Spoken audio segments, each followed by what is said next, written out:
Madame, Messieurs, bonsoir et merci de nous rejoindre sur la première. Voici tout de suite les titres de votre journal. Bonne nouvelle pour les joggeurs qui fréquentent Motouta. Le site sera bientôt agrémenté d'une promenade piétonne. Les travaux d'un montant de 225 millions de francs débutent dès lundi.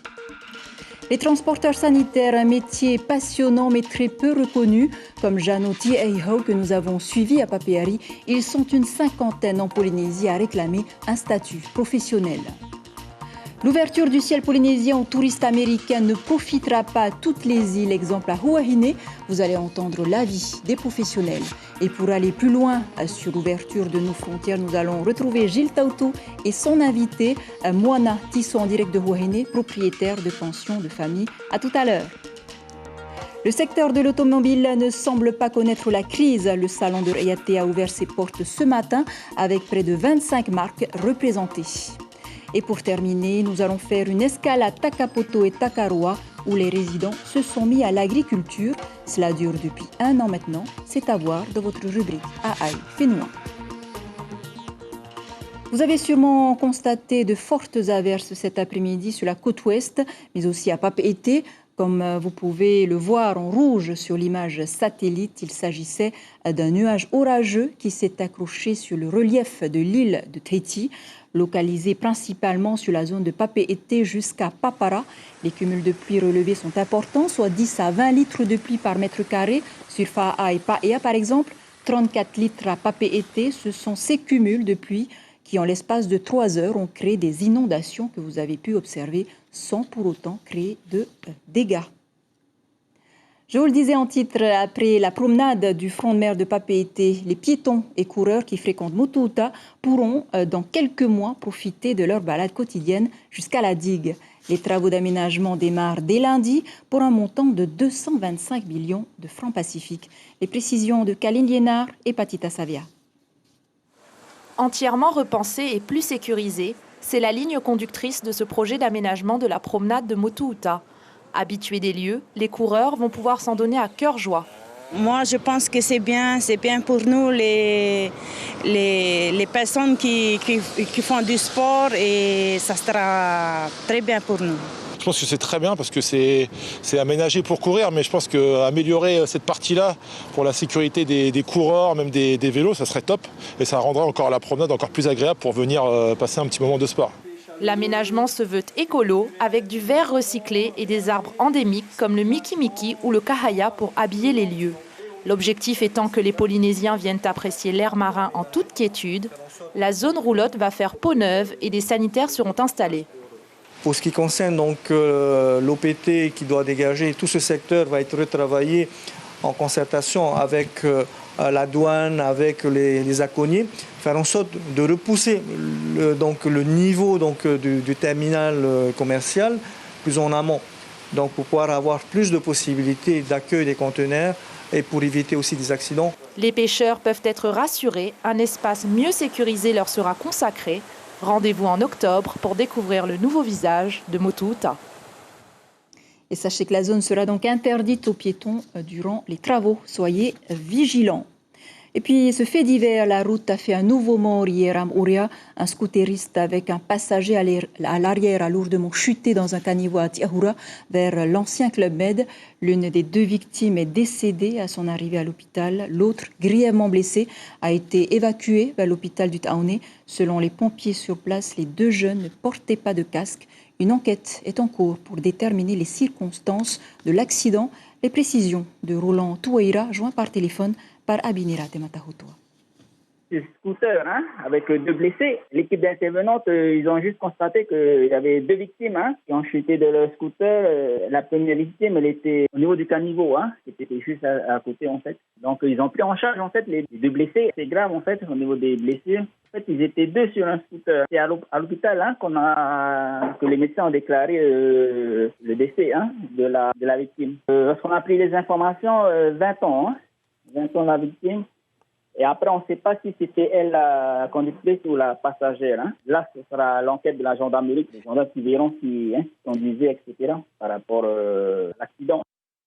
Voilà aussi, on ne le dira jamais assez. Soyez très vigilants. En ces temps de crise, pas de chômage pour les transporteurs sanitaires. En Polynésie, ils sont une cinquantaine, très sollicités depuis la Covid-19. Un métier passionnant, mais très peu reconnu. Nous avons suivi justement Jano Tieiho. Chaque jour, il multiplie les allers-retours entre Papeari et l'hôpital du Taoné. Lucille Guichitirao et Hiro Terurotua. C'est le début d'une longue journée pour Jano Tieiho. À Papeari, il récupère sa première patiente au lever du jour. Transporteur sanitaire depuis 8 ans, il s'occupe des malades de la presqu'île jusqu'à l'hôpital du Taoné. Et chaque trajet est presque chronométré. On commence à dialyse, ça commence vers 9h. Tout dépend de la place là-bas. Donc on prévoit déjà 1 heure avant. Parce que tous les jours, il y a la circulation, il y a des travaux sur la route. Donc c'est ça qui nous rend difficile un peu le trajet. Donc on prévoit déjà. Les patients ou leurs familles choisissent eux-mêmes leur transporteur sanitaire pour des soins de chimiothérapie ou des dialyses. Une prestation prise en charge par la CPS. Alors 3 fois par semaine depuis 2 ans, au fil du temps, un lien s'est créé entre Jano et Elina. T'as pris ton petit déjeuner ce matin, mais? Oui. D'habitude, je ne prends pas de petit déjeuner le matin. Ouais. Depuis que l'on m'a dit que je vais être hospitalisé pour ma dialyse, j'ai pensé à lui. Parce que je le connais bien. Et puis nous habitons dans le même district. Une cinquantaine de transporteurs sanitaires exercent sur Tahiti, Moorea et Raiatea. À mi-chemin entre le taxi et l'ambulance, aujourd'hui ils souhaitent s'organiser en comité et réclament un statut à part entière et une reconnaissance. On paye le plein pot au niveau de l'essence et aussi au niveau du nouvel véhicule. On n'a pas de défiscalisation, on n'a pas beaucoup d'avantages de l'aide au niveau du territoire. Voilà. Après quelques centaines de kilomètres, sa journée s'achève. Les transporteurs souhaitent également voir le montant de leurs prestations à la CPS revalorisé.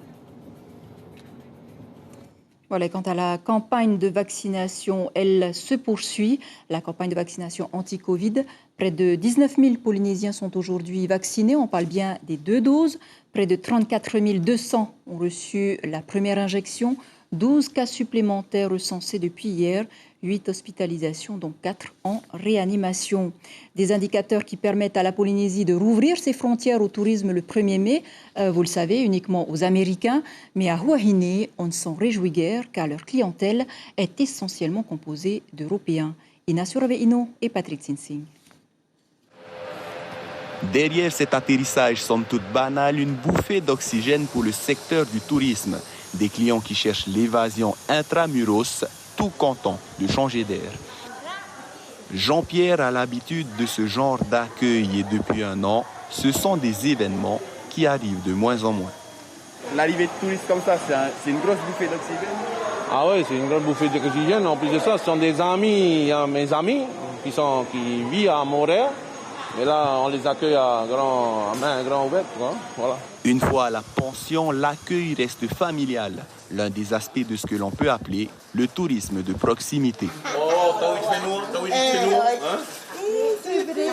Mais la clientèle locale, malgré le coup de pouce qu'elle peut apporter, ne suffit pas toujours. La clientèle locale, c'est suffisant ou vous attendez quand même l'ouverture des vols aux Américains là d'ici peu? La clientèle locale, c'est déjà bien.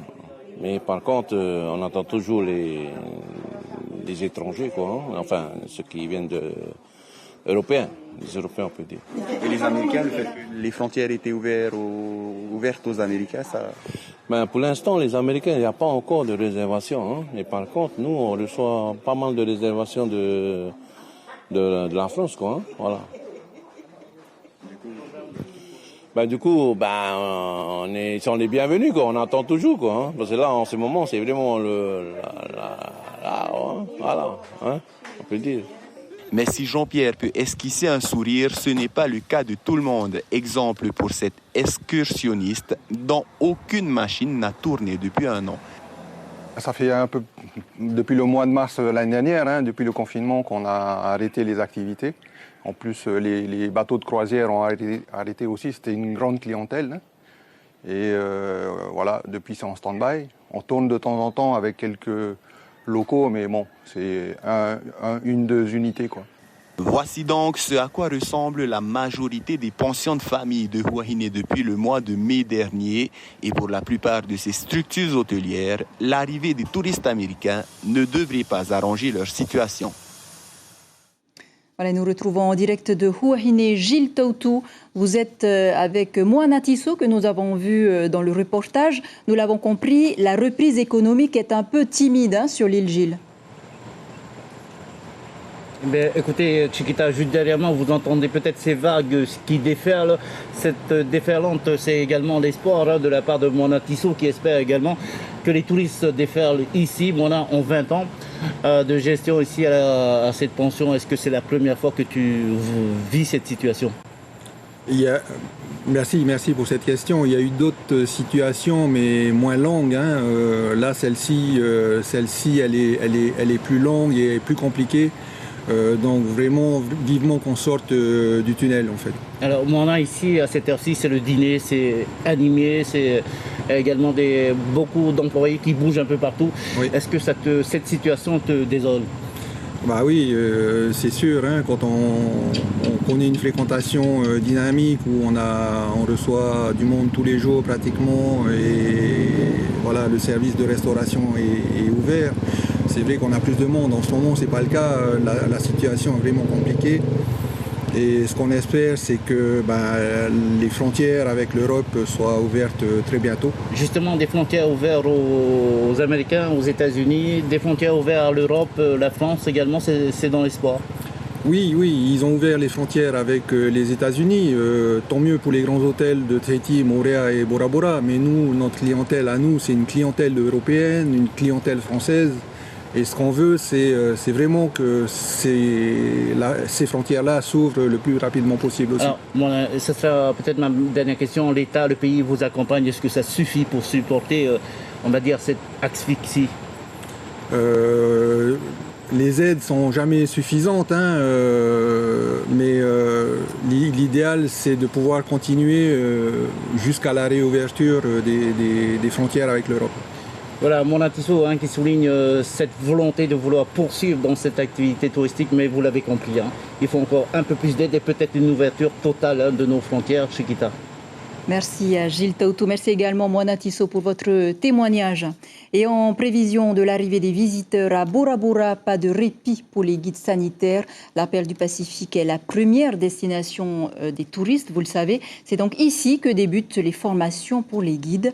Objectif, réactualiser leurs compétences puisqu'ils devront cette fois sensibiliser la population locale sur la nécessité de la vaccination, comme l'explique Tarita Taputea au micro de Rosana Maihuta. Que l'on est prêt pour l'ouverture des frontières parce que c'est un point économique, surtout aussi touristique pour nous ici, population de Bora Bora, et pour toute la Polynésie française parce que l'économie puisse repartir et surtout que cela puisse apporter ce qu'il y a d'économique pour toute la famille ici à Bora Bora. Et l'ouverture du ciel polynésien aux Américains, il en sera question demain. Christopher Coselli, l'agent consulaire des États-Unis, sera l'invité café de votre matinale radio. Et les salariés d'Air Tahiti Nui sont bien sûr ravis de reprendre du service ce 1er mai. Les 60 pilotes et 340 personnels navigants ont déjà hâte, après plus d'1 an assujettis au dièse et au diéséti. À quelques jours de la réouverture des vols vers les États-Unis, les réservations sont ouvertes. Nicolas Suir et Jacques Damour. Au 1er mai, le personnel au sol d'Air Tahiti Nui revient travailler. Au 1er juin, ce sera au tour de tous les personnels navigants. Au total, les 550 employés seront redéployés à leur poste.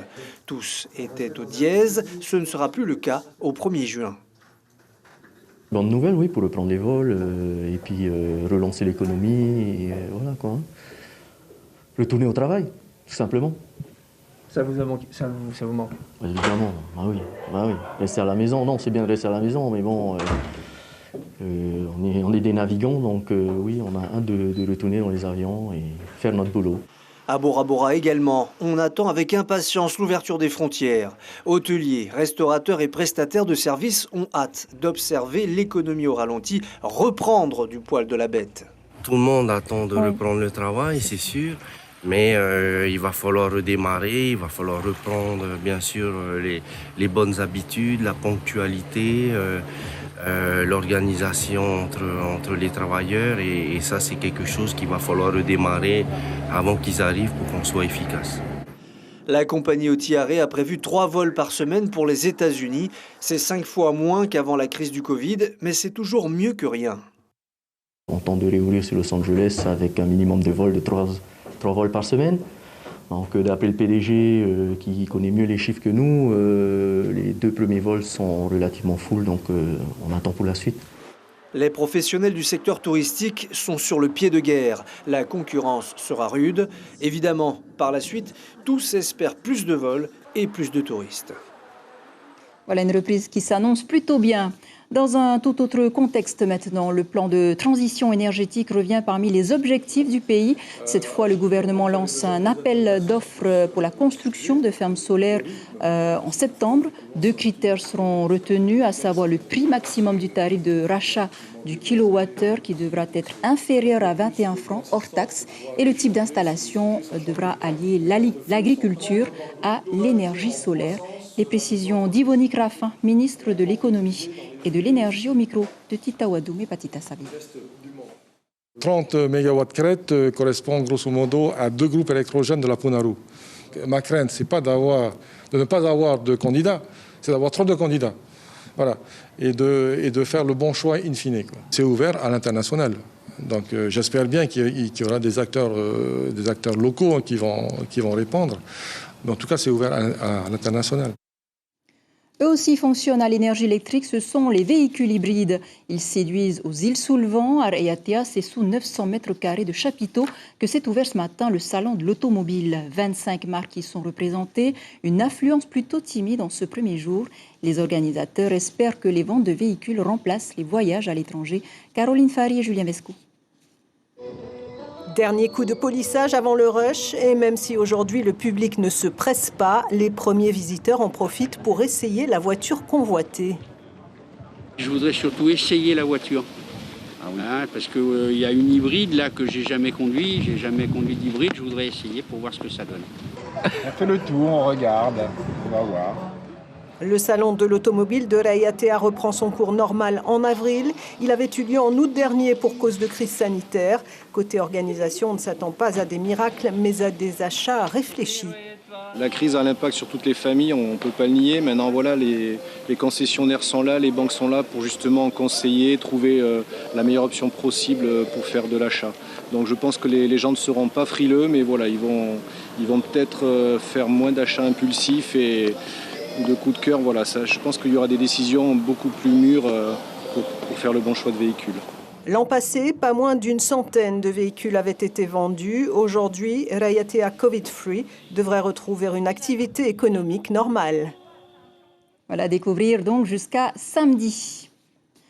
C'est un concours national encore peu connu en Polynésie, le concours Voix des Outre-mer.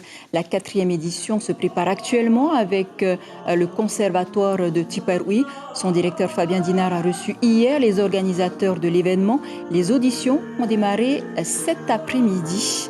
Fabrice Di Falco, vous êtes le directeur artistique du concours. Bonsoir. Vous avez commencé les auditions. Qu'avez-vous pensé des voix que vous avez entendues ?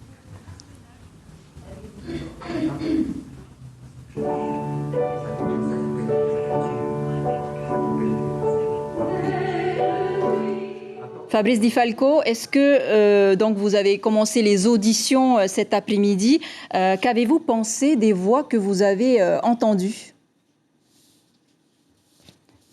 Il semble qu'il y ait un problème donc technique. Nous allons peut-être revenir avec Fabrice un peu plus tard dans ce journal. Bonsoir. Voilà, et puis comme promis, une petite évasion s'impose pour clore ce journal. Direction donc l'atoll de Takapoto et Takaroa. Là-bas, c'est la débrouille pour faire pousser des légumes. Alors depuis un an, pêcheurs et copraculteurs ont créé leur propre jardin d'Éden. Vous allez le voir, l'agriculture fait désormais partie intégrante du quotidien des villageois. Le reportage sur place de Punuatuti.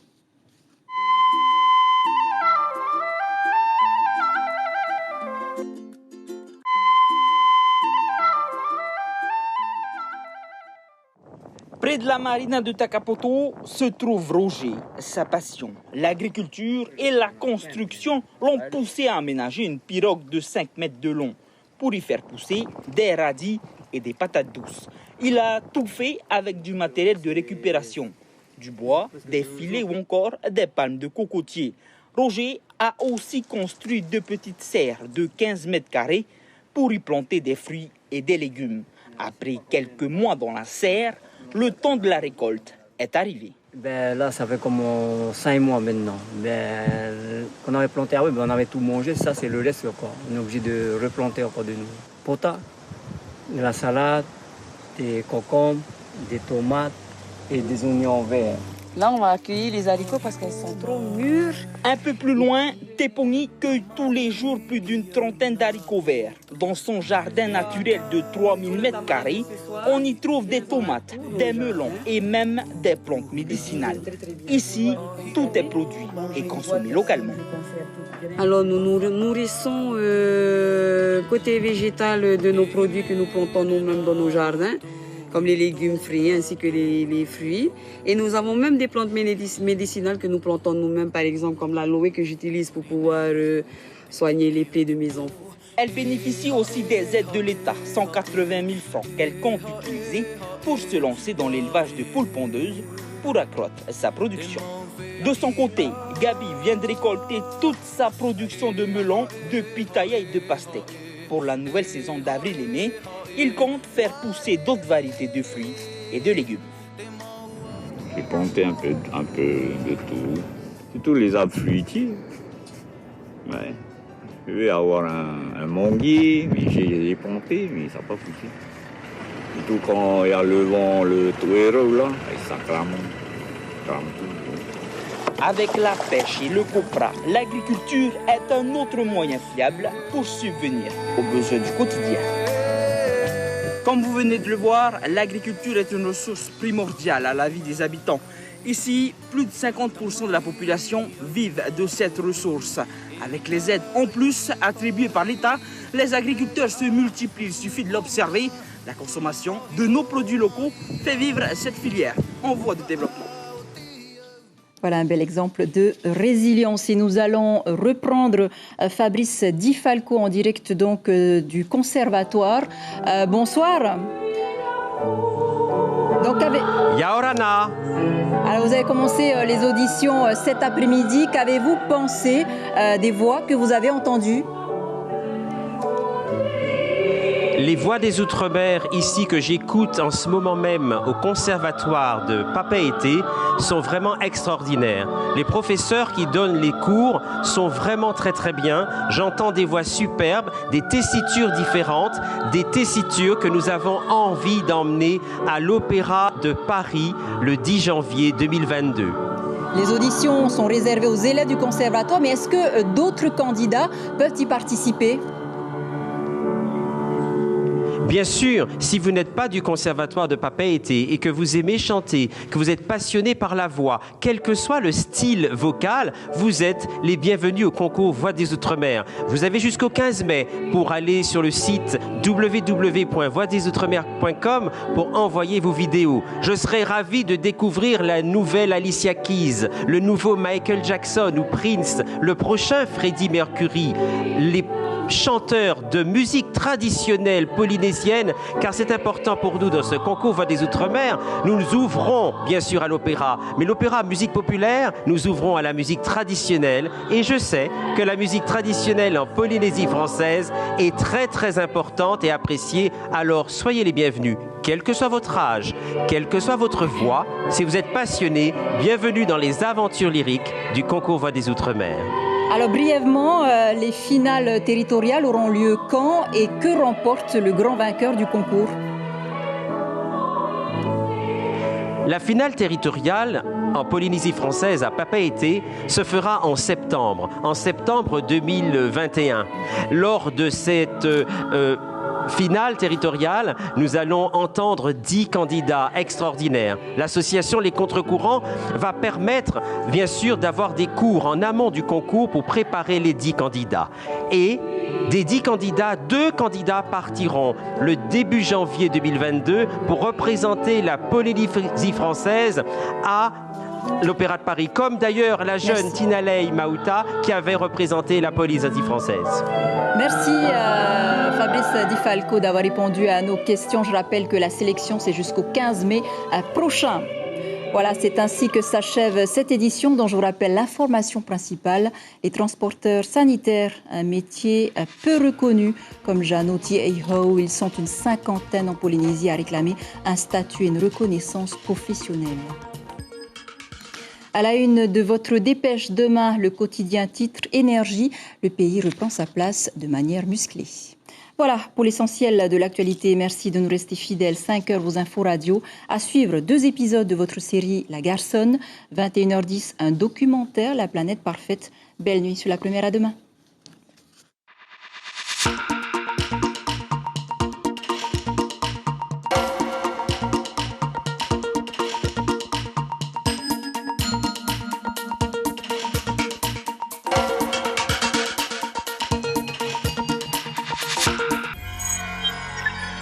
Retrouvez ce programme en replay sur notre site internet